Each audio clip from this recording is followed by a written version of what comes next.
Ha, ha.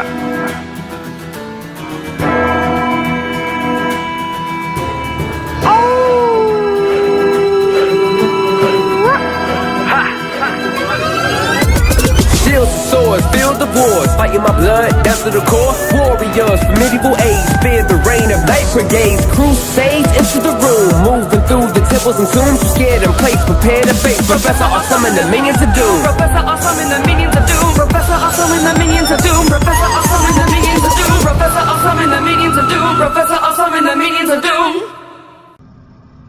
Hello Minions, Professor Awesome here, and today I'm going to answer a question. You know, one of the things that people will sometimes come to me for is they'll ask for advice about this academic thing or that academic thing. And today I want to talk about something that I see a lot. And I'm actually going to frame this by talking specifically about a post on Reddit, on the Get Disciplined subreddit by, I don't know if it's male or female, I'm going to assume it's a male, called Born, his username is Born to Win, win spelled Nguyen, and I'm going to kind of respond to him, but I'm going to respond to him because it's his story is super common, and here's the full version. There's a tiny bit of PG language in here, so if you don't want to listen to it, stop listening. I'm currently a second year at my university. Surprisingly, I still got into a pretty good school despite bullshitting the last 2 years of high school. I quickly came to a realization that it would be very difficult to bullshit my way through college just as I had done in high school. When I say bullshit, it's exactly what you would expect. Holding off things to the last minute, trying to find shortcuts through problems that require critical thinking, and all in all, really just aiming for a grade of C. I haven't been doing as well as I should have, and every quarter I tell myself I'll try harder. And I've been telling myself that for a couple of quarters now, and so far it's not been working. I realize I need a total change of work, ethic, and habit, otherwise I will not make it through university. Finals week is coming to an end, and we get winter break, which lasts about a month.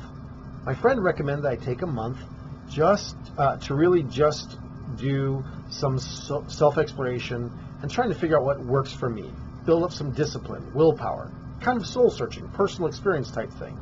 My other friend told me not to play video games until I finished my work and started assignments early and not to stress. This is why I really ask you guys for help. I mean, what do you guys recommend for someone like me who's a habit of bullshitting school all this time? I thought working hard and studying was an on-off switch, but I realized there's willpower and I need to work on building that willpower. This is very common. I mean, there's almost no detail in here that doesn't apply to a large number of my students every semester. And some students right now are about to get final grades, and they're going to receive this is their story. All right, so let's start with some basic things. First of all, this person got, and this is true for you too, if you have this problem, got the minimum scores to enter into that university. And those minimum scores are essentially a way of saying, hey, yeah, we think you can finish.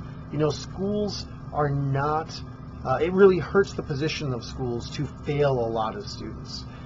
It doesn't hurt their position to reject them from coming in, but it does hurt them to fail out. We want, our students to finish, not just for the good moral and ethical reasons that we're people and we want to see you finish, but also, frankly, because those bad statistics for that are bad news for the institution. So the institution let you into the school because they know that you could do it. So these are the things you could do. Problem is, you're just not doing it. It sounds like you're spending a lot of time playing video games and doing other things. And this gets down to an important issue for me when I think about my role in the world and other people's role in the world. And that is, I think that some people focus on being something and some people focus on doing something. So, for example, it's very common that I'm in a position where I have some influence over someone getting a leadership position. Either I'm appointing someone to a position, or someone comes to my advice asking about someone else to be hired or appointed to a position, or there's an election and I'm asked to elect someone, or to vote for someone. And in those contexts, one important question to me is, does this person want to be the thing, or do they want to do the thing? because I have very little patience for people who just want to be the thing. And so, for example, this person is just being a college student. He's just being a student at the university in the most basic way. He's not doing the things that a student's doing. He's not studying. He's not learning. And that's really the problem, is he's focused on what I'm supposed to be rather than what I'm supposed to do. And I think this gets at to the idea of goals too. Why is this person not every day excited to learn the skills and the competencies that they're going to need in order to do the thing that they are going to want to do? Well, it's because they're not in an academic program that interests them. I mean, that's what it comes down to. If they were admitted into the program because they had the test scores to do that, and yet they're not excelling, there's a good chance that the reason they're not excelling is that they don't really want to do that. They might want to be it. You know, sometimes people are like, oh, I saw that on TV, it seems like a good thing to be. But the being something and doing something are two entirely different things. I talk to a lot of people. I mean, I'd say at least one person a month who wants to be a professor. Like, oh, I want to be a professor. I want to be a professor. And then when we talk about the things a professor does, they don't want to do those things. So they just want kind of like some sort of title or something, but they don't want to do. You know, they don't really want to prepare lessons. They don't really want to. They don't really want to do research. They don't really want to do the bureaucratic and administrative stuff. They don't really want to advise students. What they want, I guess, is to wear tweed and smoke clove cigarettes and talk about how bourgeois everyone is or something. I'm not really sure what they want. And this is a common sort of problem. So what I would advise Born to Win and other people who are in the Born to Win situation is, you're in university, you do have this opportunity now, find an academic program that involves the things that you want to do. The things you want to do.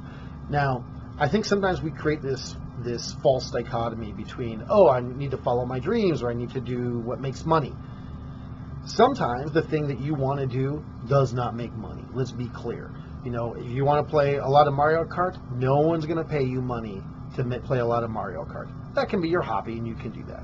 And there are some things that, that are jobs that really no one really wants to do, but that's why we pay people a good amount of money to do them. So it is the case that sometimes there's a kind of stark choice, but generally speaking, there really isn't. And you could say, oh, but I don't want to switch to this other program because this other program I will make maybe less money, maybe a little less money, maybe a lot less money. But here's the truth. Do you know how much money you're going to be making in the program you're in now?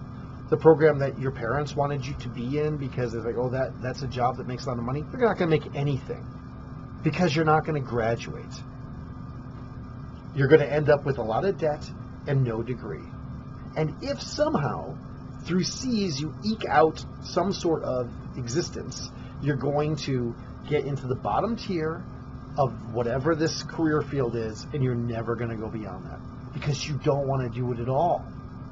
You're just going to do the basics to stay employed, and that's it.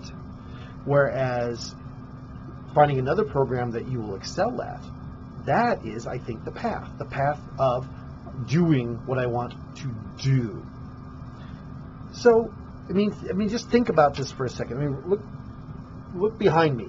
There's a lot of books here, and this is a tiny part. I probably have, my best guess is 2,000, 2,000 different books that I have, and I don't have those books so that I can roll around in them and make little book angels at night. I have those books because I read them, and I read them because I'm really passionate about what I do. I really love doing what I'm doing.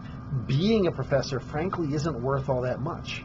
It's the doing of the professorship that's worthwhile. And I think that's probably true for almost any job, is the finding the passion in it. So what do you do when you're in this student's position? They're a second year, which presumably means that they're still kind of taking their general education classes. Those general education classes, even if you're not quite in your major yet, those exist for the purpose of giving you competencies that you're going to need when you're doing the thing that you want to do. And so whenever you take those gen ed classes, your attitude should be, how is this going to allow me to do what I want to do? What can I pull out of this class to allow me to do what I want to do? And at the end of the day, there are other things you must, you got to create good habits. You need to have some willpower. You have to have a good ethic. You have to put off the pleasures of tomorrow or of today until tomorrow. To do the things today you need to do to work for that. And all that is true. But if you're in this situation, many of you are going to go home and you're going to look at your grades. You're going to say, my grades are terrible, and I'm not happy with them, and I might not graduate. Look at the academic program you're in and ask yourself, is this the right academic program for me? Or is there one other one that I could really feel passionate about and I could really do and excel in? Don't just be, do it.